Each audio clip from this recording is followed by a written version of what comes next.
Hi hello నమస్తే welcome to విజయ మా ఊరు ఆడియో బుక్స్ ఛానల్. నేను విజయలక్ష్మిని. ఫ్రెండ్స్, నవల స్రవంతిలో శ్రీమతి పెబ్బిలి హైమవతి గారి మనసున మల్లెల మాలలూగెనే నవల ఆడియోగా వినిపిస్తున్నాను కదా. మరి ఈరోజు మనసున మల్లెల మాలలూగెనే నవల ఆడియో 4వ భాగం చివరి భాగం వినిపించబోతున్నాను. మరి ఈ నవల 2006 సంవత్సరం అక్టోబర్ నెలలో ఆంధ్రభూమి మాసపత్రికలో అనుబంధ నవలగా ప్రచురించబడింది.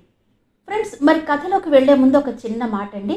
టెక్నాలజీ ఎంత పెరిగినా ఆడియో నవలలు కథలు వింటూ ఎంత ఎంజాయ్ చేసినా కూడా అలా వాలు కుర్చీలో వాలి పుస్తకం చేత్తో పట్టుకుని చదువుతూ ఉంటే ఆ ఫీలే వేరు కదా.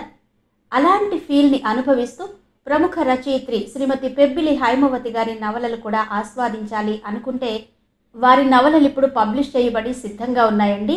నాతి చరామి, స్వాతివాన కోసం, అన్నపూర్ణ, స్వయం సిద్ధ నవలలు పబ్లిష్ అయ్యాయి. ఈ నవలలు కొన్ని చదవాలనుకునేవారు వారిని సంప్రదించి, అంటే పెబ్బిలి హైమవతి గారిని సంప్రదించి నవలలు తెప్పించుకోవచ్చు. నవలలు పర్చేజ్ చేయాలి అనుకున్నవారు 9401733840 ఈ ఫోన్ నెంబర్లో సంప్రదించి పుస్తకాలు పర్చేజ్ చేయొచ్చు. ఫోన్ నెంబర్ స్క్రీన్ మీద కూడా ఇస్తున్నాను, ఒకసారి చెక్ చేయండి. మరికిప్పుడు మనం కథలోకి వెళ్ళిపోదాం పదండి. శ్యాంప్రసాద్ మాటలు వినడంతోనే భార్గవ్ కూర్చున్న చోటు నుంచి ఒక్క ఉదుటున లేచి, అంత మాట అనకు శ్యామ్, ఆడపిల్లనిచ్చుకునే చోట అన్నీ చూసుకోవాలి అన్న పిచ్చి భ్రమలో పడి నీ మనసుని ఎంతో గాయపరిచాను. దానికింత పెద్ద శిక్ష వేయకు. నువ్వు వేసే ఈ శిక్ష నాకే కాదు, మన పిల్లలకి కూడానని మర్చిపోకు అన్నాడు శ్యాంప్రసాద్ 2 చేతులు పట్టుకుని. అవునన్నయ్య గారు, ఆయన కాస్త తొందరపడ్డ మాట నిజమే, కాదనను. కానీ ఆయన మనసు ఎలాంటిదో నాకంటే మీకే బాగా తెలుసు. జరిగిందేదో జరిగింది. పిల్లలిద్దరూ కూడా ఒకరినొకరు ఎంతో ఇష్టపడుతున్నారు.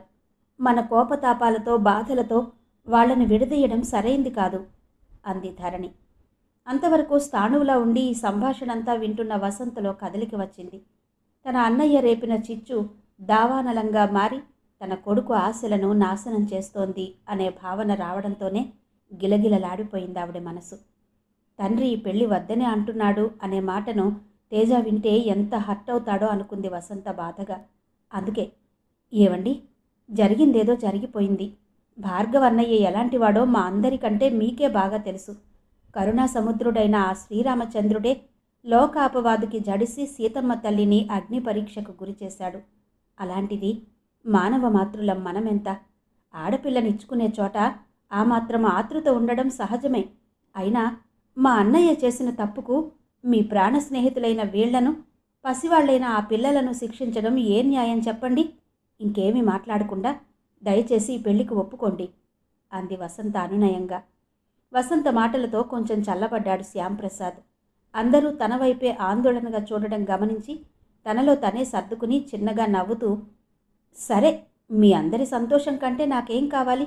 నీ ఇష్టం భార్గవ, ముహూర్తాలు నువ్వెప్పుడంటే అప్పుడే పెట్టుకుందాం అన్నాడు. ఇదంతా పక్క గదిలో నుంచి వింటున్న తేజ మనసు దూది పింజలా తేలిపోయింది.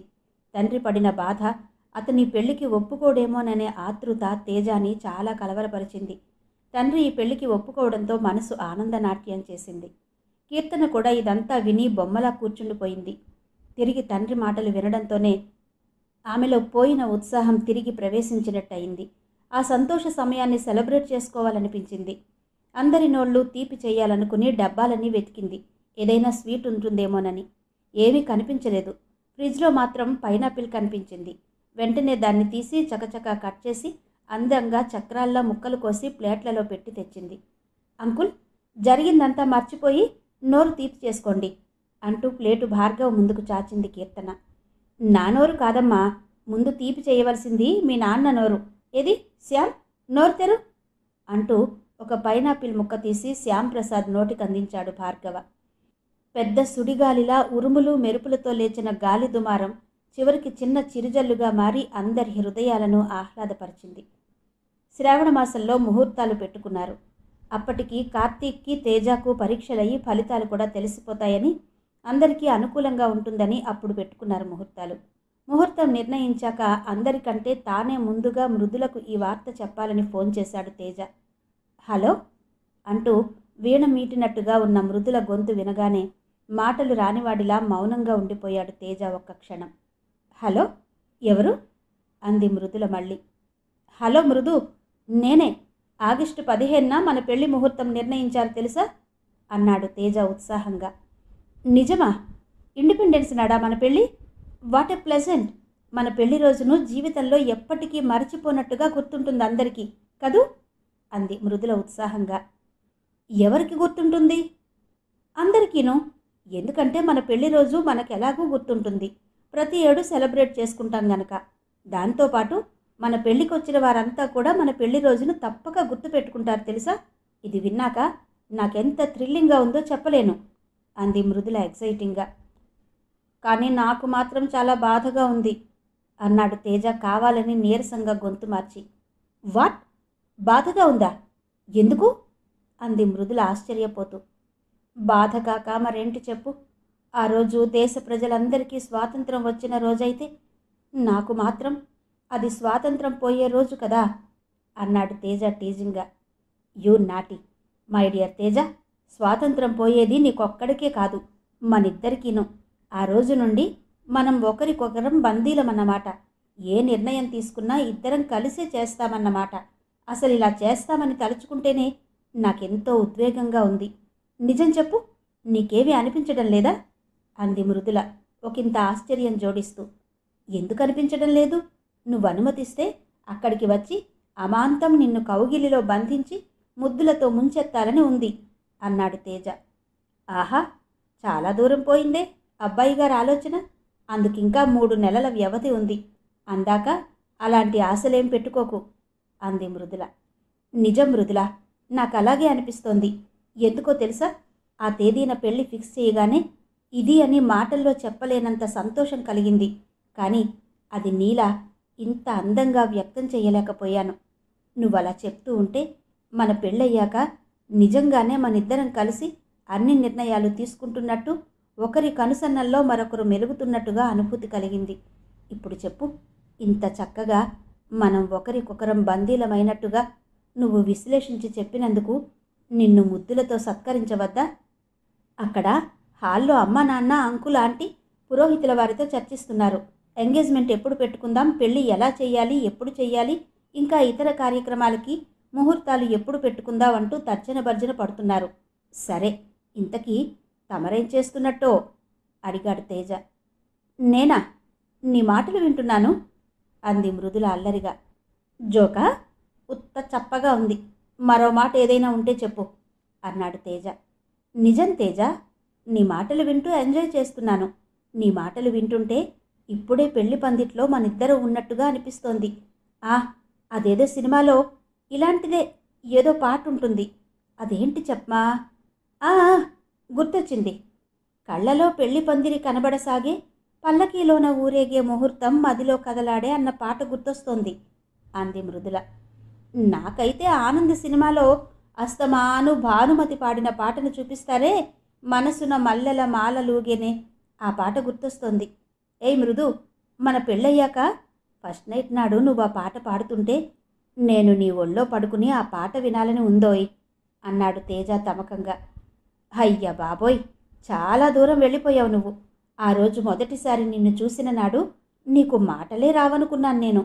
కానీ నీ దగ్గర ఇంత టాలెంట్ ఉందని ఇప్పటి వరకు నాకు తెలీదు అంది మృదుల. ఇంకా ఏమనుకున్నావట నా గురించి అని అడిగాడు తేజ కవ్వింపుగా. అబ్బాయి అందగాడే గాని మహా చెడ్డ గర్వం అనుకున్నాను. ఒక్కసారైనా నన్ను కన్నెత్తి చూడలేదు అనుకున్నాను. చాలా? ఇంకేమైనా కావాలా అంది మృదుల తానేమీ తీసిపోనట్టుగా. ఇదేంటి, గర్వంలో కూడా మహా చెడ్డ గర్వం, మహా మంచి గర్వం ఉంటుందేంటి? నా తకలాయి కర్మ, నీతో మాట్లాడుతూ ఉంటే నా మాటలు కూడా తారుమారైపోయి నా తలకాయికి బదులు నా తకలాయి అన్నాను. చూసావా? అది సరే, నేను మాట్లాడలేదని ఆ రోజు ఫీల్ అయ్యావా? నిజం చెప్పు. మరంత ఫీల్ అయిందానివి ఇన్ని రోజులు ఆ విషయం నాతో చెప్పలేదే అన్నాడు గుసగుసగా. ఆశ అన్నీ అబ్బాయి గారికి చెప్పాలే నేను. చెప్తే ఇదిగో ఇలాగే తాటాకులు కడతావు. ఎలాగైనా నువ్వు నాతో ఈరోజు అన్నీ చెప్పించాలని చూస్తున్నావు. కానీ నన్ను మొదటిసారి నువ్వు చూసినప్పుడు నీకేమనిపించిందో చెప్పవేంటి నువ్వు అంది మృదుల దెప్పుతున్నట్టుగా. చెప్పడానికి నువ్వు అడిగింది ఎప్పుడట అన్నాడు తేజ కొంటెగా నవ్వుతూ. పోన్లే, ఇప్పుడు అడుగుతున్నానుగా, చెప్పొచ్చు కదా, పెద్ద గొప్ప అంటూ మూతి తిప్పింది మృదుల. ఏయ్ మృదు, నువ్వు నాకు కనబడకపోయినా నీ మూతి ఎన్ని వంకర్లు పోయిందో నాకు తెలుస్తోందిలే. ఇదేంటి, చూసినట్టే చెప్తున్నాను అనుకోకు. నాకే కాదు, నా మనసుకు కూడా కళ్ళున్నాయి. అవి నిన్నెప్పుడూ చూస్తూనే ఉంటాయి అన్నాడు తేజ. సరేలే బడాయి, మురిపించుకోకుండా అసలు సంగతి చెప్పు తండ్రి అంది మృదుల. అలా రా దారికి. ఆ రోజు మేమొచ్చేసరికి నువ్వు హాల్లో కూర్చుని చెక్కిట చెయ్యి చేర్చి శిల్పి చెక్కిన శిల్పంలా కూర్చుని టీవీలో క్రికెట్ మ్యాచ్ చూస్తున్నావు. మమ్మల్ని చూడ్డంతోనే తొట్రుపడుతూ లేచి నుంచున్నావు. నిన్న భంగిమలో చూడగానే నా మనసులో చిత్రమైన కదలిక మొదలైంది. శాస్త్రకారులు చెప్పిన అష్టవిధ నాయికలు ఆ రోజున ఆ క్షణంలో ఒక్కసారే నీలో దర్శనమిచ్చారు. నేనా రోజు మా డాడీ మమ్మీల వెంట చాలా చిరాకు పడుతూ వచ్చాను మీ ఇంటికి. కానీ చిత్రంగా నిన్ను చూశాక అన్నీ మర్చిపోయాను. నిన్ను పదే పదే చూడాలని మనసు ఆరాటపడింది. కానీ అపరిచితురాలివైన నిన్నలా చూడడం సభ్యత కాదని అతి ప్రయత్నం మీద నన్ను నేను కంట్రోల్ చేసుకోగలిగాను. మధ్యలో నువ్వు నన్ను కుతూహలంగా చూస్తూ ఉండడం నా దృష్టిని దాటిపోలేదనుకో. అలా నువ్వు చూసినప్పుడల్లా కళ్ళెత్తితే చాలు కనకాభిషేకాలన్న నండూరి వారి పాట గుర్తుకొచ్చింది నాకు. అక్కడి నుండి మా ఇంటికి తిరిగి వచ్చేలోగా ఎలాగైనా నీతో ఒక్కసారి మాట్లాడాలనిపించింది. అందుకే నీ పాట బాగుందని చెప్పాను. అయితే ఇంటికొచ్చాక కానీ తెలియలేదు నా మనసు మీ ఇంట్లోనే జార విడుచుకున్నానని అన్నాడు తేజ తన్మయంగా. జార విడిచేందుకు నీ మనసేమైనా పాకెట్లో దువ్వెనా అంది మృదుల ఆట పట్టిస్తున్నట్టుగా. దువ్వెనైనా బావుండేది నా మనసు, నీ కురుల సోయగాలను సవరించి తరించేందుకు అన్నాడు తేజ తానేమీ తీసిపోనట్టుగా. అతనన్న మాటలకు మృదుల శరీరమంతా చిత్రమైన పులకింతకు లోనైంది. చ, నీకసలు సిగ్గులేదు అంది మృదుల. ఏమా, నేనంత సిగ్గులేని మాటలేం మాట్లాడాను? నా మనసే కనుక దువ్వెనైతే నీ తల నీలాలు సవరించేవాడిని కాదా అన్నాను. అందులో అంత ఏ సర్టిఫికెట్ మాట ఏముందట? అయినా నువ్వు పెద్ద దొంగవి కాదు, గజ దొంగవి. చూసిన మొదటి చూపులోనే నా మనసు కొల్లగొట్టి తిరిగి ఏమీ ఎరగని దానిలా అన్నీ నాతో చెప్పిస్తున్నావు అన్నాడు తేజ అల్లరిగా. అప్పుడే గదిలోకొచ్చిన కీర్తన, ఏమిట్రా అన్నాయి అంటున్నావు? ఎవర్రా గజ దొంగ? ఆ మృదులేనా? ఏది ఫోన్ ఒకసారి ఇవ్వు అంటూ ఫోన్ తీసుకుంది. ఫోన్లో నుండి కీర్తన గొంతు విన్న మృదుల, హతోస్మి, కీర్తన వచ్చినట్టుంది, ఇక నన్ను ఎడాపెడా మాటలతో వాయించేస్తుంది కాబోలు అనుకుంది. అయినా మాట్లాడకపోతే బాగుండదన్నట్టుగా కీర్తన పిలుపుకు బదులుగా హలో అంది. హలో వదిన గారు, ఏంటి సంగతి? మా అన్నయ్యను అమాయకుడిని చేసి ఆడిస్తున్నావా ఫోన్లో? అయినా ఇంకెన్ని రోజుల్లే నీ మిడిసిపాటు? మా అన్న ఆ 3 ముళ్ళు వేసి నిన్ను మా ఇంటికి తీసుకొచ్చాక మేమిద్దరం కలిసి నీ ఆట కట్టించేస్తాంలే అంది కీర్తన. తన మాట తనదే తప్ప ఎదుటి వాళ్ళకి ఏమాత్రం మాట్లాడే అవకాశం ఇవ్వదు కీర్తన. అమ్మో, నేను మీ అన్నయ్యను ఆడించడమా? గంట నుండి తనే నా మెదడు తింటున్నాడు. ఇప్పుడు ఒకరికిద్దరు తోడయ్యారు. ఇక నా పని అయిపోయినట్టే. ఇలాగే ఉంటే పెళ్లినాటికి ఉత్త డొల్లైపోతుంది నా తకలాయి అంది మృదుల. అదేంటి తకలాయి అంటున్నావు? నువ్వు మాట్లాడేది ఏ భాష అంది కీర్తన. అబ్బా, తకలాయి కాదు, తలకాయి. మీ అన్నయ్యతో మాట్లాడుతూ ఉంటే తన భాషే నాకు వచ్చేస్తోంది. ఈ తకలాయి పదం నాది కాదమ్మా, మీ అన్నయ్యదే అంది మృదుల నవ్వుతూ. చాలా బాగుంది, నువ్వేం చేసినా అన్నయ్య మీద నెట్టేస్తున్నావు, నాకు తెలుసులే అంది కీర్తన. అంత టాలెంట్ నాకు లేదు తల్లి. 6 నెలలు సావాసం చేస్తే వారు వీరవుతారట. మీ అన్నయ్యతో కాసేపు మాట్లాడేసరికి నా భాషే మారిపోయింది వేళ. ఇకపై ఏం జరుగుతుందో ఏమో అంది మృదుల అమాయకంగా గొంతు పెట్టి. ఇది మరీ బాగుంది తల్లి. నీతో మాట్లాడుతుండగా మా అన్నయ్య భాష మారిపోవడం నా చెవులారా నేను విన్నాను. ఒక్క భాషనేముందిలే, టోటల్గా మనిషే మారిపోయాడు అంది కీర్తన మరింత చిలిపిగా నవ్వుతూ. ఇంతలో వసంత్ అక్కడికి రావడంతో కీర్తన మాటలాపి తల్లివంక చూసింది. ఏంటి, మృదులేనా మాట్లాడేది? ఓసారి ఫోన్ ఇటివ్వు అంటూ వసంత ఫోన్ తీసుకుంది. వసంత గొంతు వింటూనే సర్దుకుని కూర్చుంది మృదుల. అత్తగారికి ఫోన్లో తాను కనపడదు అనే విషయం మరిచిన దానిలా. హలో మృదుల, ఎలా ఉన్నావమ్మా అడిగింది వసంత ఆర్ద్రత ఉట్టిపడుతున్న గొంతుతో. బాగున్నానంటీ, మీరెలా ఉన్నారు అంది మృదుల ఎంతో వినయంగా. మేము బాగానే ఉన్నామమ్మా. ఏం లేదు, నీకు తేజ చెప్పే ఉంటాడు ఈసరికి. ఆగస్టు 15న ముహూర్తం నిర్ణయించారు పంతులు గారు. లగ్నపత్రిక రాయించేశాము. అది తీసుకుని వెళ్ళి గుడిలో పూజ చేయించాలనుకుంటున్నాము. అందుకని అమ్మ వాళ్ళు కాస్త పొద్దుపోయి వస్తారింటికి. నువ్వు ఒంటరిగా ఉండగలవా? తోడుగా తేజను కీర్తనను పంపనా అని అడిగింది వసంత. భలే వారంటీ మీరు. ఆ మాత్రం ఉండలేనా ఏంటి? ఈ కాస్త భాగ్యానికి వాళ్ళని ఇబ్బంది పెట్టడం ఎందుకు అంది మృదుల. ఆ మాటలను తల్లితో పాటు ఫోనుకి చెవి ఆనించి వింటున్న కీర్తన, అంతేనా? లేక మాకు అతిథి మర్యాదలు చేయవలసి వస్తుందని భయపడి వద్దంటున్నావా అంది కీర్తన గట్టిగా అరిచినట్టుగా. చ ఊరుకోవే, మరి ఆగడం ఎక్కువైపోతుంది నీకు అని కీర్తన నెత్తిన మొట్టి, దాని మాటలకేం పట్టించుకోకమ్మా, అదెప్పుడూ అంతే, ఒట్టి అల్లరి పిల్ల అంది వసంత సర్ది చెబుతున్నట్టుగా. మరేం పర్వాలేదాంటీ, ఎంతైనా ఆడబిడ్డ అర్ధమొగుడంటారు కదా, ఆ మాత్రం ఉంటుందిలేండి అల్లరి అంది మృదుల తేలిగ్గా నవ్వేస్తూ. సరేనమ్మా, అమ్మతో మాట్లాడతావా? పిలుస్తాను అంది వసంత. అక్కర్లేదాంటీ, నా గురించేమీ కంగారు పడొద్దని చెప్పండి. మా పక్కింటి వాళ్ళ శ్వేత ఉంటుందిగా తోడుగా, అమ్మ వాళ్ళొచ్చే వరకు అంది మృదుల. అంతేగాని నేను రావద్దన్నమాట అంది కీర్తన గునుస్తున్నట్టుగా. వద్దని నేనెందుకంటాను? వస్తే మరీ సంతోషం. కాకపోతే అంత దూరం శ్రమపడి మీరు రావడం ఎందుకని చూస్తున్నానంతే అంది మృదుల. శ్రమేం లేదు కానీ మనలో మనమాట, నేనొక్కతినే రానా? అన్నయ్యను కూడా వెంటబెట్టుకుని రానా అంది కీర్తన గుసగుసలాడుతున్నట్టుగా. చపో, ఇలా అయితే నేను అస్సలు నీతో మాట్లాడను అంది మృదుల సిగ్గుగా. ఓకే ఓకే, ఇవాల్టికి క్షమించేస్తున్నానులే. అన్నయ్యకి ఇస్తాను ఫోను, మాట్లాడు అంటూ పక్కకి తిరిగింది కీర్తన. ఆ మాట కోసమే ఎదురు చూస్తున్నట్టుగా కీర్తన చేతిలో నుండి ఫోను లాక్కున్నట్టుగా తీసుకున్నాడు తేజ. వసంత ముసుముసుగా నవ్వుతూ కీర్తన చెయ్యి పట్టుకుని లాక్కుపోయింది అక్కడి నుంచి. రెండిళ్లలోనూ పెళ్లి పనులు జోరుగా సాగుతున్నాయి. ఇద్దరి ఇళ్లలోనూ ఇదే మొదటి శుభకార్యం కనుక చాలా హడావిడిగా ఉంది.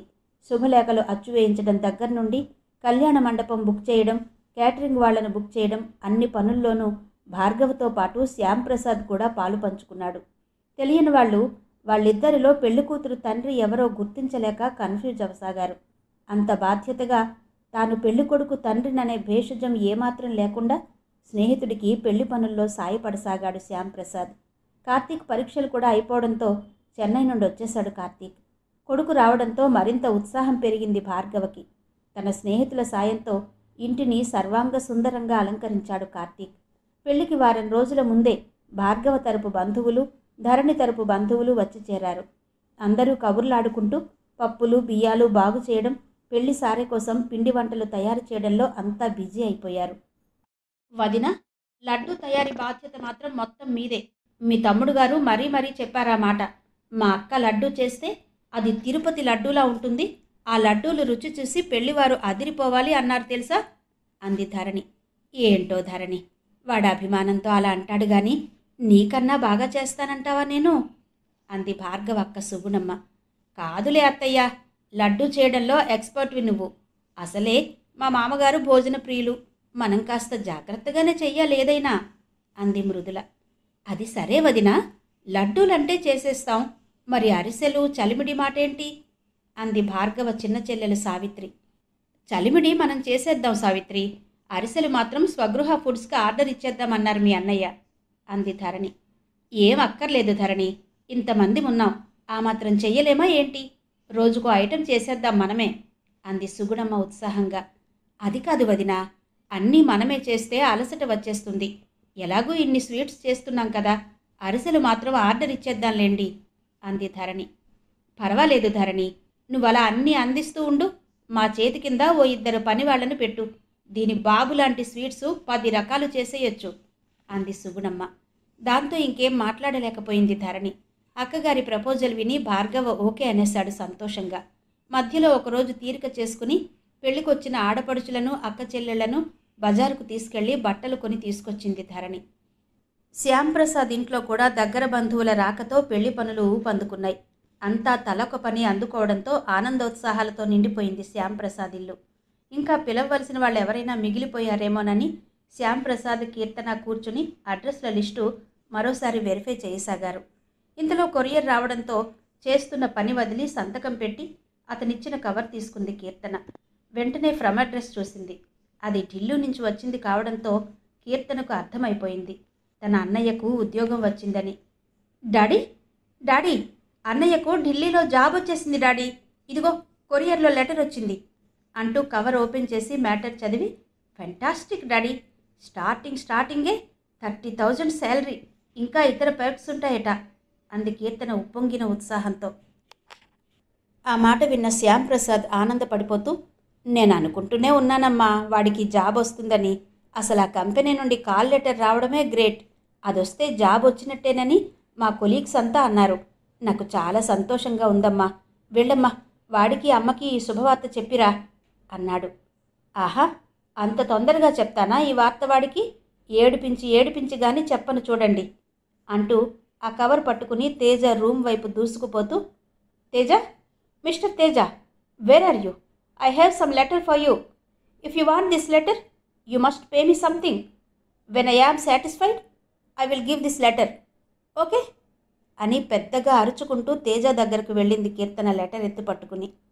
కీర్తన చేతిలో కవర్ చూడడంతోనే మ్యాటర్ అర్థమైపోయింది తేజకి. ఏ రాక్షసి, ముందు లెటర్ ఇవ్వవే, తర్వాత నీ గిఫ్ట్ సంగతి చూస్తాను అన్నాడు తేజ. అమ్మా, ఆశ, అంత తేలిగ్గా ఇస్తానేంటి? ముందు తైలం వారి అమ్మాయిని తగిలిస్తేనే ఈ లెటర్ నీ చేతిలో పెట్టేది అంది కీర్తన మరింత లెటర్ని ఎత్తి పట్టుకుంటూ. టీవీ యాంకర్లా ఫోన్ కొట్టు, గిఫ్ట్ పట్టు అన్న లెవెల్లో. కానీ తేజ అదను చూసి ఒడుపుగా చెల్లెలి చేతిలో కవర్ లాక్కున్నాడు. ఆ లెటర్ చదివాక అతనికి ఏకకాలంలో సంతోషం, విచారం రెండూ కలిగాయి. అందులో లెటర్ అందిన వారం రోజుల్లోగా జాబ్లో జాయిన్ అవ్వాలని ఉంది. ఈ లెక్కన తాను పెళ్ళైన మరునాడే ఢిల్లీ బయలుదేరాలి. ఎలా సాధ్యం అని ఆందోళన చెందాడు. అదేం పట్టించుకొని కీర్తన, అన్నయ్య, నాకేం గిఫ్ట్ ఇస్తావు? ఇంత మంచి వార్త చెప్పాను కదా అంటూ తేజతో బేరాలు మొదలుపెట్టింది. ఉండవే, నా టెన్షన్స్లో నేనుంటే మధ్యలో నీ గోలేంటి అన్నాడు విసుగ్గా తేజ. ఎందుకమ్మా అంత విసుగు? చక్కగా ఉద్యోగం వచ్చిందని సంతోషించక అంది కీర్తన ఉక్రోషంగా చూస్తూ. ఈ గలాభ విని, ఏంటర్రా ఎప్పుడు చూసినా అలా కొట్లాడుకుంటారు అంటూ వచ్చింది వసంత అక్కడికి. చూడమ్మా అన్నయ్య, వాడికి ఉద్యోగం వచ్చిందని ఎంతో ఆనందంగా నేను చెప్తే ఎలా విసుక్కుంటున్నాడో అంది కీర్తన ఫిర్యాదు చేస్తున్నట్టుగా. ఆ మాట వినడంతోనే, నిజంగానట్రా? మరిందాక చెప్పలేదే ఈ సంగతి అంటూ కొడుకు దగ్గరకొచ్చి తేజ ముఖాన్ని చేతుల్లోకి తీసుకుని ముద్దు పెట్టుకుంది వసంత ఆనందంగా. క్షణంలో ఈ వార్త ఇల్లంతా పాకిపోయింది. పెళ్లికి వచ్చిన బంధువులంతా బిడ్డొచ్చిన వేళ గొడ్డొచ్చిన వేళ అని ఊరికే అంటారా? ఎంత అదృష్టవంతురాలివే వసంత, మహాలక్ష్మి లాంటి కోడల్ని సంపాదించావు. ఇంకా కోడలి ఇంట్లో కాలు పెట్టనే లేదు, కొడుక్కి రాజా లాంటి ఉద్యోగం వచ్చింది అంటూ మెచ్చుకున్నారంతా. తల్లి వెళ్లేదాకా అక్కడే ఉన్న కీర్తన, ఏంట్రా అన్నయ్య అలా డల్ అయిపోయావు? పోనీ నాకేమి ఇవ్వద్దులేరా, నువ్వు హాయిగా నవ్వుతూ ఉంటే చాలు అంది ప్రేమగా అన్నగారి వంక చూస్తూ. అబ్బే, అదేం లేదురా, నీకు కాకపోతే ఇంకెవరికిస్తాను? నీకంటే నాకెవరెక్కువ అంటూ చెల్లెలి భుజం మీద చెయ్యి వేశాడు ప్రేమగా. నిజంగానా? మృదుల వదిన కంటే నేనే ఎక్కువ నీకు అంది కీర్తన కొంటిగా చూస్తూ. అదెలా? నువ్వు నా బంగారు చెల్లివి, తను అని మాట ఎలా పూర్తి చేయాలో తెలియక ఆగాడు తేజ. అమ్మా వాళ్ళు అంటున్నట్టు తను నీ ఇంటి మహాలక్ష్మి, అవునా అంది కీర్తన గమ్మత్తుగా కళ్ళు తిప్పుతూ. అది కాదురా, ఏది ఏమైనా చెల్లెలి స్థానం చెల్లెలిదే, భార్య స్థానం భార్యదే కదా. పుట్టినప్పటి నుండి కలిసిమెలిసి పెరిగాం. ముద్దుగా విసుక్కోవడం తప్ప చెయ్యెత్తి ఒక్క దెబ్బైనా వేశానా ఎప్పుడైనా? అలాంటి నువ్వు నా ప్రాణం కాక మరేంటి? ఇక మృదులంటావా? తను నా జీవిత భాగస్వామి, అంటే నా ప్రాణంలో సగమన్నమాట. ఇప్పుడు చెప్పు, ఎవరెక్కువ నాకు అన్నాడు తేజ ఆర్ద్రంగా చెల్లివంక చూస్తూ. ఏంటేంటి? మళ్ళీ చెప్పు. నేను నీ ప్రాణాన్నైతే తను నీ ప్రాణంలో సగమా? అంటే ఇందులో మా ఇద్దరిలో ఎవరెక్కువ అన్నట్టు? నువ్వేదో గజిబిజిగా చెప్పి నన్ను మాయ చేస్తున్నావు అంది కీర్తన లేని అలుక నటిస్తూ. ఇందులో మాయేం లేదమ్మా, మీ ఇద్దరిలో ఎవరెక్కువ అంటే తక్కువ లేదు ఎక్కువ లేదు, ఎవరి స్థానం వారిదే అన్నాడు తేజ నిండుగా నవ్వుతూ. సరేలే, మాటలతో నన్ను మభ్యపెట్టి నాకివ్వాల్సిన గిఫ్ట్కు ఎగనామం పెట్టకు. ముందు నాకేమిస్తావో చెప్పు అంది కీర్తన. చెప్పనా? మొన్న సంక్రాంతికి అమ్మను రాళ్ళగాజులు చేయించమని అడిగావుగా, నేను అప్పుడే అనుకున్నాను, నాకు ఉద్యోగం వచ్చిన వెంటనే నీకవి కొనిపెట్టాలని. చాలా అవి? ఇంకేమైనా కావాలా అన్నాడు తేజ. ఓ, రాళ్ల గాజులా? ఫెంటాస్టిక్. అమ్మని అడిగితే అంత ఖరీదైనవి చేయించలేమమ్మా అంది ఆ రోజు. థ్యాంక్స్ అన్నయ్య. మా క్లాస్మేట్ కరుణ దగ్గర ఆ గాజులను చూసిన దగ్గర నుండి అలాంటివి కొనుక్కోవాలని ఆశ నాకు. అది ఇన్నాళ్లకు తీరబోతోంది అంది కీర్తన సంబరపడిపోతూ. కీర్తన అటు వెళ్ళాక మృదులకు రింగ్ చేశాడు తేజ, తనకు ఉద్యోగం వచ్చిన వార్త చెప్పేందుకు. ఆ ఫోన్ సావిత్రి రిసీవ్ చేసుకుంది. ఆంటీ, నేను తేజాని మాట్లాడుతున్నాను. ఒకసారి మృదులను పిలుస్తారా అడిగాడు తేజ. మృదు, నీకే ఫోన్ అంటూ ముసిముసిగా నవ్వుతూ మృదులకు ఫోన్ ఇచ్చి వెళ్ళిపోయింది సావిత్రి. హలో మృదు, నాకు ఢిల్లీలో జాబ్ వచ్చింది. ఇప్పుడే ఆర్డర్ అందుకున్నాను. జీతం 30,000 అన్నాడు తేజ హుషారుగా. నిజంగానా? కంగ్రాచ్యులేషన్స్ తేజ. ఇంతకీ ఎప్పుడు జాయిన్ అవ్వాలట జాబ్లో అంది మృదుల ఆసక్తిగా. వారం రోజుల్లోగా జాయిన్ అవ్వాలట. అంటే మన పెళ్ళైన మరునాడో మూడో నాడో బయలుదేరాలనుకుంటాను. ఈ లెక్కన మన హనీమూన్ ట్రిప్ క్యాన్సిల్ అనుకుంటా అన్నాడు తేజ. అయితే నన్ను ఒక్కదాన్ని వదిలేసి నువ్వొక్కడివి వెళ్ళిపోతావా ఢిల్లీ అంది కంగారుగా మృదుల. అలా అని నేను అన్నానా? అయినా మన పెద్దవాళ్ళు ఏమంటారో చూడాలి కదా. అది కాక నేను జాయిన్ అయ్యి ఇల్లు కుదిరితే గాని నిన్నెలా తీసుకెళ్ళగలను చెప్పు అన్నాడు తేజ అనునయంగా. అంతేనంటావా? ఎలా తేజ, నువ్వు లేకుండా నేనుండడం అంది మృదుల దిగులుగా. చ, ఈ మాత్రానికి అలా దిగులు పడితే ఎలా చెప్పు? ఇంత సంతోషకరమైన వార్త విని అలా అయిపోవడం ఏదైనా బావుందా అన్నాడు తేజ. నీకు ఉద్యోగం రావడం నాకు సంతోషమే తేజ, కానీ అర్ధోక్తిలో ఆగిపోయింది మృదుల. నువ్వు ఊరికే ఆలోచించి మనసు పాడు చేసుకోకు మృదు. పోనీ ఇది కాకపోతే మరొకటి వస్తుంది. నేను వెళ్ళనులే ఢిల్లీ అన్నాడు తేజ. అయ్యో, అదేం వద్దులే. ఫస్ట్ ఇంత మంచి జాబ్ వస్తే దాన్ని నా కోసం వదులుకుంటావా? ఏం వద్దులే అంది మృదుల వారిస్తున్నట్టుగా. మరైతే నువ్వు హుషారుగా ఉండు. అలా అయితేనే నేను జాబ్లో చేరేది అన్నాడు తేజ. పేరుకు మృదులకు ధైర్యం చెబుతున్నా పెళ్ళైన వెంటనే భార్యను వదిలి వెళ్ళాలంటే అతనికి దిగులుగానే ఉంది. కానీ తాను బయటపడితే మృదుల ఇంకా డీలా పడిపోతుందని అలా బింకంగా మాట్లాడాడు. కాసేపు మాట్లాడి ఫోన్ పెట్టేశాడు తేజ. మృదుల కూడా ఫోన్ పెట్టేసి లేచింది అక్కడి నుంచి. మేనకోడల్ని ఆట పట్టించాలని ఆ దగ్గరలోనే ఉన్న సావిత్రి, ఏమంటున్నాడే మీ ఆయన అని అడిగింది. తన మాటలకు జవాబేమీ ఇవ్వకుండా ఉదాసీనంగా ఉండిపోయిన మృదులను చూసి, అదేంటే అలా ఉన్నావు? పోట్లాడుకున్నారా ఏంటిద్దరును అంది సావిత్రి ఆరాగా. అప్పటికి లోకానికి వచ్చిన మృదుల, అబ్బే అదేం లేదత్తా. తేజాకి ఢిల్లీలో ఉద్యోగం వచ్చిందట. వారం రోజుల్లోగా వెళ్ళి చేరాలట. అదేంటే అంత మంచి వార్తని అంత బాధగా ముఖం పెట్టి చెప్తున్నావు అంది ఆశ్చర్యంగా. అంతలోనే మేనకోడలి మనసు అర్థం చేసుకున్న దానిలా నవ్వేస్తూ, ఓసి పిచ్చి పిల్ల, అదా నీ దిగులు? పెళ్ళైన వెంటనే తేజ ఊరు వెళ్తాడనా? ఎందుకే పిచ్చిదానా అంత ఆరాటం నీకు? ఈ విరహం కూడా తీయగానే ఉంటుంది లేవే. ఆషాఢం వెళ్ళాక పెళ్లి చేసుకుంటోంది మా మృదుల. దీనికి ఆషాఢం బాధ లేదని మేమంతా అనుకున్నామని ఆ దేవుడే మీకింత తీయని ఎడబాటు కలిగించాడేమో లేవే అంది సావిత్రి మేనకోడలి చెంపలు సవరిస్తూ. ఆ మాటలతో మృదుల చెంపలు కెంపులు కాగా అక్కడి నుంచి పరుగు తీసింది. పిచ్చి పిల్ల అని నవ్వుకుంటూ వెళ్ళిపోయింది సావిత్రి, తాను విన్న కబురు అందరికీ చెప్పేందుకు. విషయం విన్న అందరూ మృదులను అభినందనలతో ముంచెత్తారు. ఎంత అదృష్టవంతురాలివే మృదుల నువ్వు! ఇంకా అత్తారింట్లో కాలైనా మోపలేదు. వాళ్ళకి నీ వలన ఎలా కలిసొచ్చిందో చూసావా అంటూ అందరూ పొగడ్తలతో ముంచెత్తడంతో మృదుల తన బాధను తాత్కాలికంగా మర్చిపోయింది. అవును వసంత, పిల్లాడు వారం రోజుల్లోగా జాయిన్ అవ్వాలంటున్నావు. మరి పెళ్లి తంతులన్నీ పూర్తి కాకుండా ఎలా పంపిస్తావే అమ్మాయి అని అడిగింది వసంత పిన్ని అనసూయమ్మ. అదే పిన్ని నేను ఆలోచిస్తున్నాను.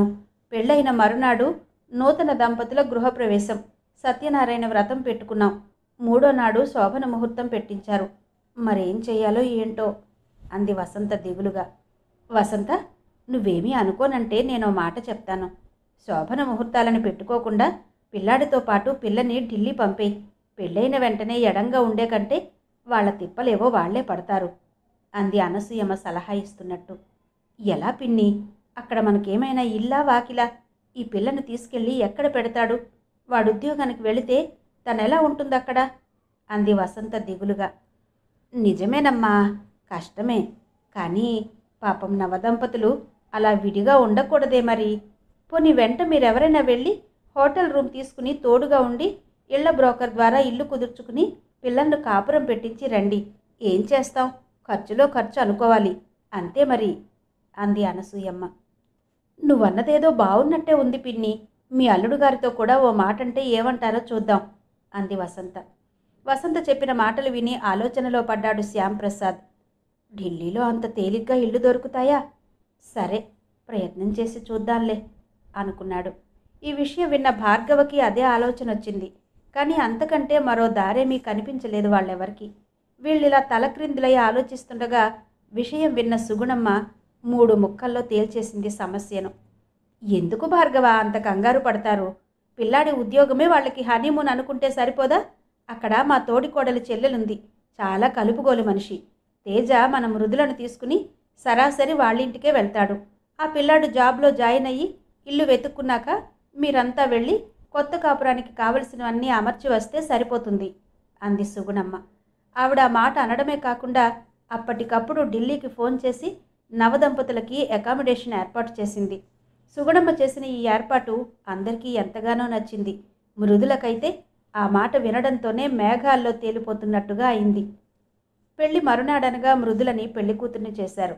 సుగుణమ్మ తానే స్వయంగా మేనకోడల్ని ముస్తాబు చేసింది. ఊరు నుండి వస్తూ మృదుల కోసం సింహాచలం సంపెంగ రంగు పట్టుచీర, ముత్యపు ఉంగరం చేయించి తీసుకొచ్చింది. సావిత్రి తాను చెంపస్వరాలు కొంటానని చెప్పి ఉంచడంతో మృదులకు పెళ్లి నగలు కొనేటప్పుడు వాటికి మినహాయింపిచ్చింది ధరణి. అలాగే ధరణి చెల్లెళ్ళు ముత్యాల బుట్టలు ఒకరు కొంటే పాపిట చైను మరొకరు తెచ్చారు. అందరూ ఎంతో మురిపెంగా మృదులను అలంకరించి ఆ అలంకరణలో మృదులను చూసి 2 కళ్ళు చాలవన్నట్టుగా అలా చూస్తూ ఉండిపోయారు కాసేపు.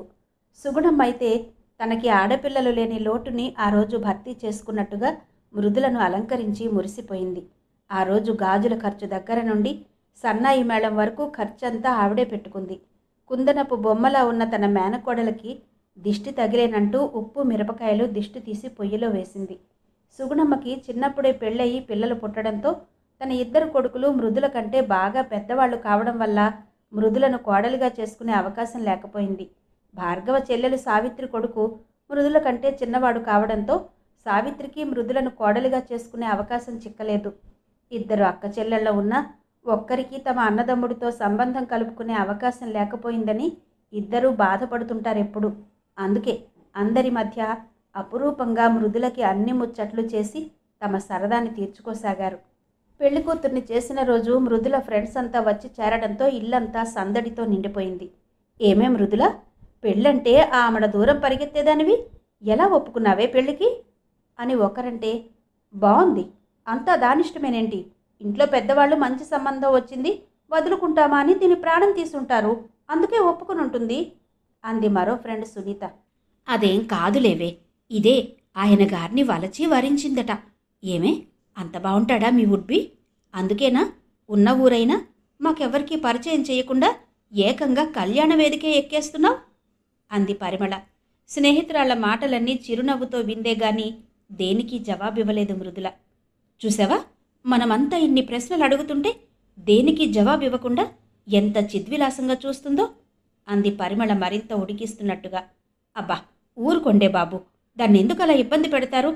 చూసారా, అప్పుడే దాని బుగ్గలలా కందిపోయాయో అంది సునీత మృదుల బుగ్గలు సవరిస్తూ.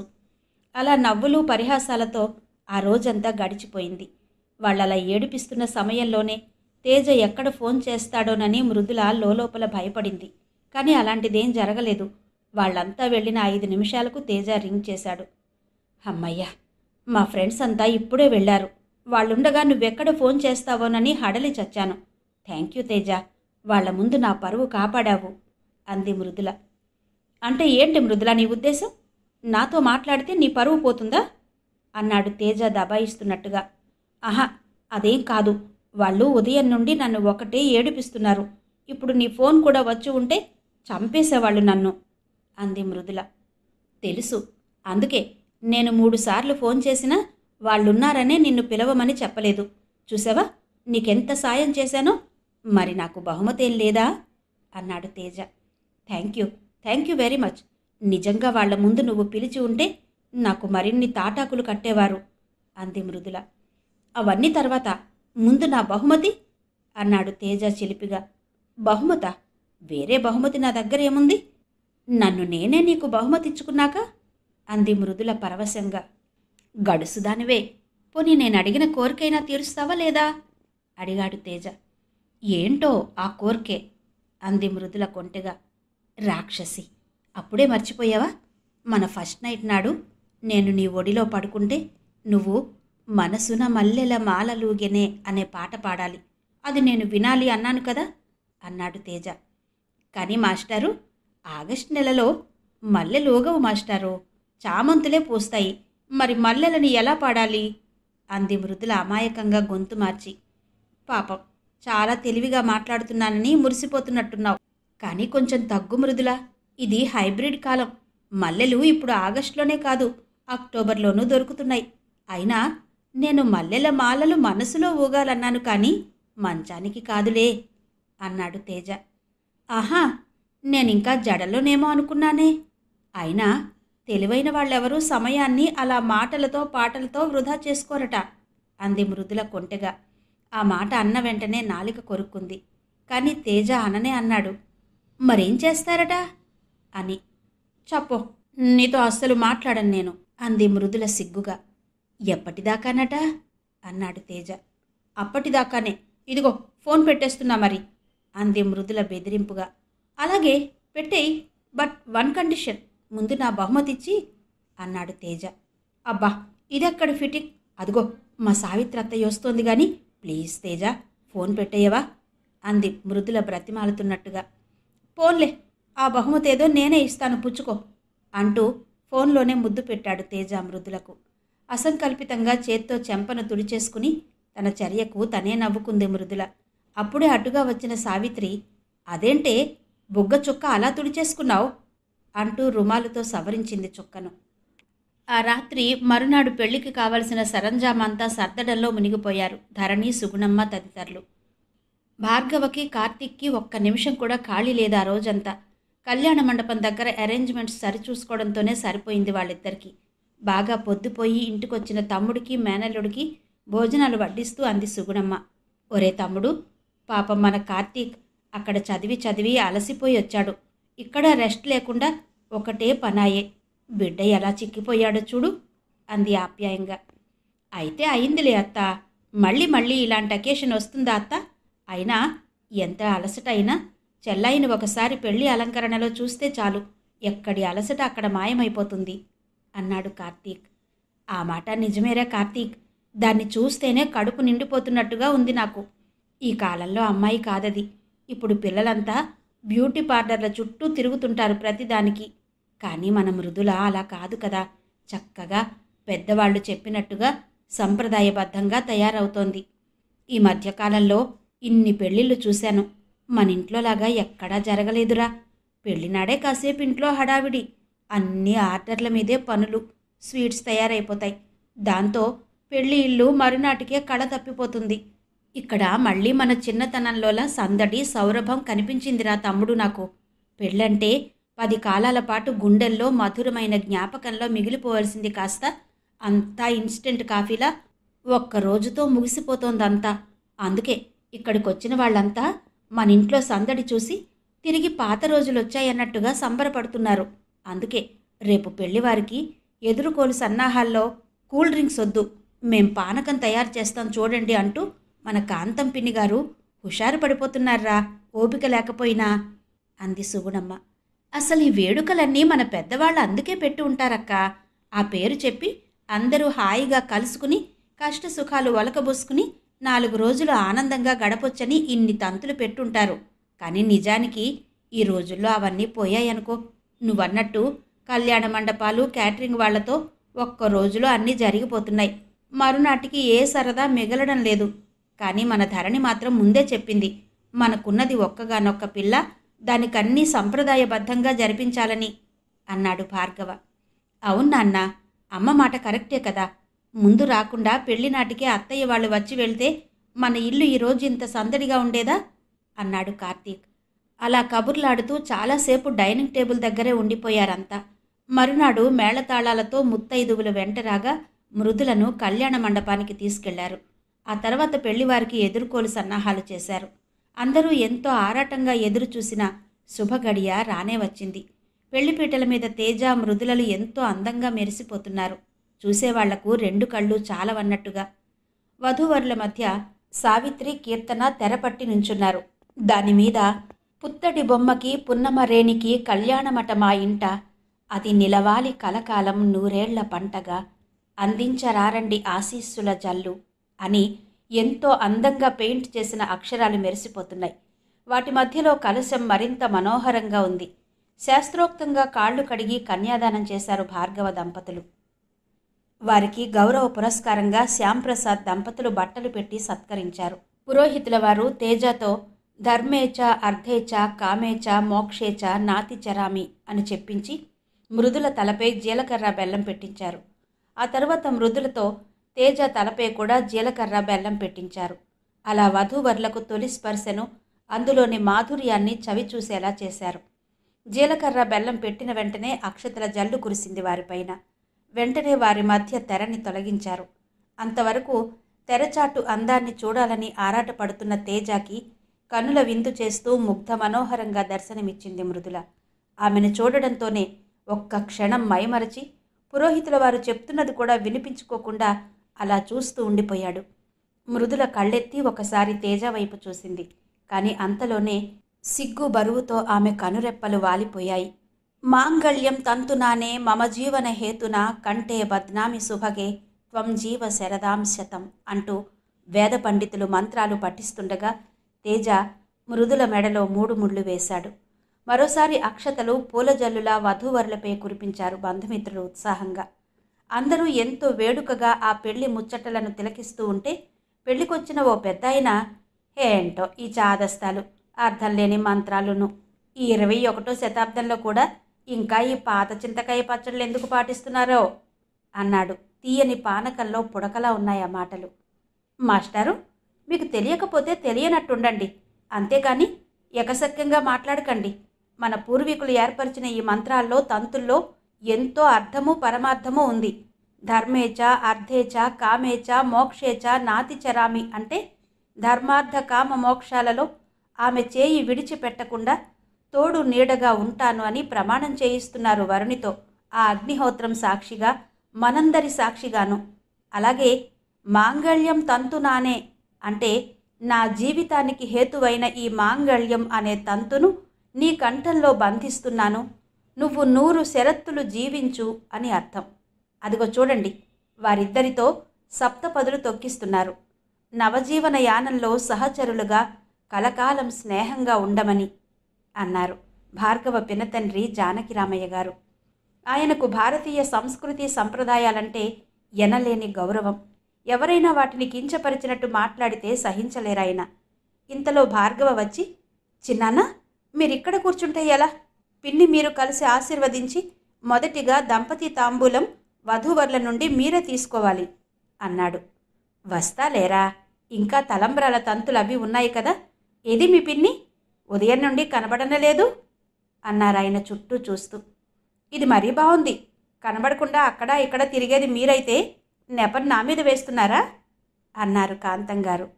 అవునండి, పిన్ని ఉదయం నుండి మృదుల దగ్గరే ఉన్నారు, మీరు రండి ముందు అంటూ చెయ్యి ఆసరా ఇచ్చి కుర్చీలో నుండి లేవదీశాడు భార్గవాయన్ని. తలంబ్రాల తంతు రాగానే వధూవరుల చుట్టూ అంతా మూగిపోయి ఇద్దరినీ ఎంకరేజ్ చేయసాగారు, ఎవరు గెలుస్తారో అన్నట్టు. అయితే ఇద్దరూ ఒకరి కళ్ళలోకి ఒకరు అర్థవంతంగా చూసుకుంటూ తలంబ్రాలు ఒకరిపై ఒకరు వేస్తూ ఉంటే చూసేవాళ్లకు 2 కళ్ళు చాలలేదు. ఎవరు గెలవాలి అనే పందెల్లా కాక ఓ మనోహర దృశ్య కావ్యంలా సాగింది ఆ కార్యక్రమం. 10 కాలాల పాటు వారి గుండెల్లో దాచుకునే మధుర ఘట్టంలా సాగాయి పెళ్లి వేడుకలన్నీ. శతమానం భవతి శతాయుషు అంటూ 94 ఏళ్ల జానకిరామయ్య దంపతులు వధూవరులపై అక్షతలు వేసి ఆశీర్వదించి ఆ నవదంపతుల నుండి దంపతి తాంబూలం అందుకున్నారు. ఆ తరువాత ధరణి వసంత పేరు పేరున దంపతులను పిలిచి వధూవరులతో తాంబూలాలిప్పించారందరికీ. అన్ని తంతులు ముగిశాక అప్పగింతలు పెడుతూ ధరణి, భార్గవ మృదుల చేతిని పాలలో ముంచి తేజ చేతిలో, శ్యామ్ ప్రసాద్, వసంతల చేతుల్లో పెడుతూ, శ్యామ్, ఇవాల్టి నుండి మృదుల మా బిడ్డ కాదు, మీ బిడ్డే అంటూ చిన్నపిల్లల్లా ఏడ్చేశారు. ఆ చేయి అందించిన భార్గవతో పాటు శ్యామ్ ప్రసాద్ కళ్ళు కూడా సజ్జలాలయ్యాయి. ఓదార్పుగా మిత్రుడు భుజం తడుతూ, ఆ మాట ప్రత్యేకంగా చెప్పాలా భార్గవ నాకు అంటూ మిత్రుణ్ణి ఆలింగనం చేసుకున్నాడు శ్యామ్ ప్రసాద్. మృదుల కళ్ళు కూడా జలపాతాలయ్యాయి. అమ్మా అంటూ తల్లి గుండెల్లో ఒదిగిపోయింది. ధరణి కూతురి కళ్ళు తుడిచి ముద్దు పెట్టుకుని తేజ చేతిలో మరోసారి మృదుల చేతిని పెడుతూ, మా ప్రాణాన్ని నీకు అప్పగిస్తున్నాం, జాగ్రత్త సుమా అన్నట్టుగా కళ్ళతోనే అభ్యర్థించింది. ఆర్తిగా మృదుల చెయ్యి నొక్కాడు తేజ. నీకు నేను ఎల్లవేళలా తోడు నీడగా ఉంటాను సుమా అని భరోసా ఇస్తున్నట్టుగా. కళ్యాణ మండపం నుండి వధూవరులను సరాసరి శ్యామ్ ప్రసాద్ ఇంటికి తీసుకెళ్లారు. తేజకి, మృదులకు స్వాగతిస్తూ హారతి పళ్ళెంతో ముత్తైదువులతో పాటు కీర్తన కూడా సిద్ధంగా ఉందక్కడ. పేర్లు చెప్పి గడప దాటండమ్మా అంది అనసూయమ్మ. పేర్లు చెప్పినంత మాత్రాన సరిపోదు, బరువు పెడితేనే లోపలికి ఎంట్రీ, లేకుంటే లేదు అంది కీర్తన కుడిచే ఎత్తి వారికి అడ్డు పెడుతూ. వెయ్యరా తేజ, నీ చెల్లెలకో 116 పైసలు పళ్ళెల్లో అంది అనసూయమ్మ హాస్యంగా. ఆ 116 పైసలు నేనే నీకిస్తాలే అమ్మమ్మ, ముందు నువ్వు తప్పుకో అంది కీర్తన సీరియస్గా ముఖం పెట్టి. సరే, ఏం కావాలో అడిగిస్తాను అన్నాడు తేజ. నువ్విచ్చేదేం వద్దు నాకు, మీ ఆవిడే ఇవ్వాలి. తొందరలో నాతో ఆడుకునేందుకు మేనల్లున్నో మేనకోడలనో అలా అని మాటిస్తేనే ఎంట్రీ అంది కీర్తన కండిషన్ పెడుతున్నట్టుగా. ఆ మాటలు విని అంతా గొల్లున నవ్వారు. మృదుల సిగ్గుల మొగ్గైపోయింది. హోసి గడుగ్గాయి, ఎంత తెలివే నీకు అంటూ కీర్తన తల చుట్టూ చేతులు తిప్పి మెటికలు విరిసింది అనసూయమ్మ మెచ్చుకోలుగా. ఓకే, ఇస్తుందిలే, తీసుకో అన్నాడు తేజ మృదుల తరపున భరోసా ఇస్తున్నట్టుగా. ఆ మాట నువ్వు కాదు బాబు చెప్పాల్సింది, శ్రీమతి మృదులాదేవి గారు చెప్పాలి. ఏ, మీ ఆవిడ మాట్లాడితే నోటి ముత్యాలు రాలిపోతాయనా నువ్వు చెప్తున్నావు అంది కీర్తన తగువుకి దిగుతున్నట్టుగా. చివరికి ఎలాగైతేనే మృదులతో సరేననిపించుకుని వదిలిపెట్టింది కీర్తన. ఆ మరునాడు ఫస్ట్ క్లాస్ కూపేలో ఆ నవదంపతుల నవజీవన యానం మొదలైంది. సామాన్లన్నీ సర్దుకున్నాక అడిగాడు తేజ. ఏయ్ మృదు, ఏది నా బహుమతి అన్నాడు కళ్ళెగరేస్తూ. నేనే నీకు బహుమతి కదా తేజ, ప్రత్యేకంగా నా దగ్గర ఇంకేం మిగిలి ఉందని నీకు బహుమతిగా ఇవ్వడానికి అంది మృదుల తన్మయంగా చూస్తూ. ఆ మాటలతో నిజంగానే తేజ మనసులో మల్లెల మాలలూగాయి. అయినా పట్టు వదలని విక్రమార్కుడిలా లేని బింకం నటిస్తూ, అదంతా నాకు తెలీదు, ఈరోజు నీవు ఆ పాట పాడవలసిందే, నేను వినవలసిందే అన్నాడు. ఇక్కడ ఈ ట్రైన్లోనా? ఎవరైనా వింటే? నా వల్ల కాదు బాబూ అంది మృదుల చేతులతో ముఖం కప్పుకుంటూ. ట్రైన్ అయితేనే? ఈ చల్లని వేళలో, ఈ జాలువారే వెన్నెల్లో అలవోకగా కదిలిపోయే సుందర దృశ్యాలు కిటికీలో నుంచి కనిపిస్తూ ఉంటే మధ్యలో నీ పాట వింటే ఎంత బాగుంటుందో తెలుసా అంటూ తేజ మృదులను పొదివి పట్టుకున్నాడు. తేజ చేతులు తనని చుట్టువేయగా ఏదో తెలియని మైకం ఆవరించిన మృదుల అతన్ని మరింత హత్తుకుపోయింది తమకంగా. మృదులను మెల్లగా నడిపించుకుని తీసుకువెళ్ళి బెర్త మీద కూర్చోబెట్టాడు. తల్లి సర్ది ఇచ్చిన బాస్కెట్లో నుండి యాపిల్ తీసి కట్ చేసి మృదుల నోటికి అందించాడు. సగం ముక్క కొరికింది మృదుల.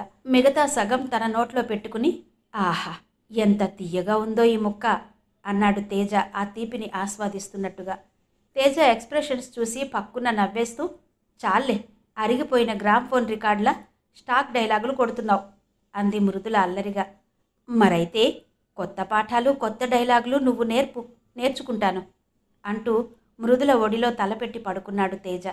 మెల్లగా తేజ తలని మురుతూ మరోసారి అడిగించుకోకుండానే అతను కోరిన మనసున మల్లెల మాలలూగెనే, కన్నుల వెన్నెల డోలలూగెనే అంటూ మృదు మధురంగా పాడింది మృదుల. పాట పూర్తయ్యేసరికి ఇద్దరూ ఒకరి కౌగిల్లో ఒకరు ఇమిడిపోయి రసజగత్తులో మునిగిపోయారు.